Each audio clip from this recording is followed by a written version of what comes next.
taas Tupertu ja tänään mä teen jotain, mitä me ei ole tällä kanavalla vielä kertaakaan tehty.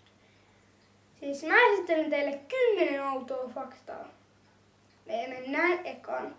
Las Vegasin pelikasinoilla ei ole yhtään kelloa. Sen lisäksi, että siellä menettää ajantajun, siellä menettää rahat. Ja toinen. Kreikan kansallislaulussa on 158 säkeistöä. Jos Suomen kansallislaulussa olisi 158 säkeistöä, itsenäisyyspäivän pituus pitäisi olla ainakin 3 päivää. Ja ehdittäis laulaa se. Ja 4. 3. Jos sä huutaisit yli 8,5 vuotta, niin se energiamäärä pitäisi tuottaa ja sit riittäisi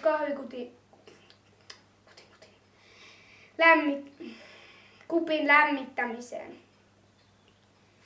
No se kahvi ainakin tulisi aika tarpeeseen, koska voi olla kurkkua ja kuiva. Ja nyt taisi tulla se 4.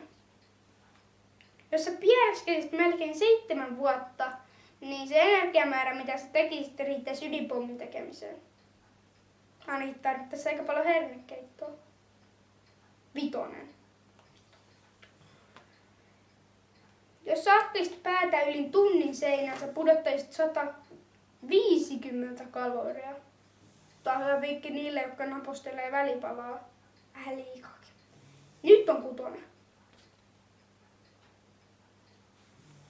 Korjaan. Oikeakätinen elää 9 vuotta pitempään kuin vasenkätinen. Jes, mikä tuuri! Mennään siis 7.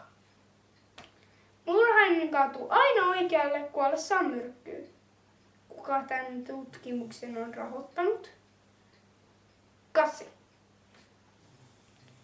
Torakka elää 9 päivää ilman päätä. Kiva varmaan kuolla nälkään, kun etsii sitä päätä sillä. Missä se on? 9. Joo, 9.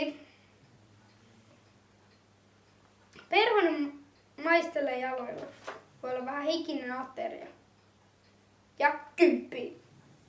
Tähtikalalla ei ole aivoja. Mä tunnen myös aika monta ihmistä, joilla ei ole aivoja. Et ei mikään ihme. Mutta tää video oli tässä. Jos piditte, laittakaa sitä laikkia. Ja tilatkaa kanava. Moikka! Moi!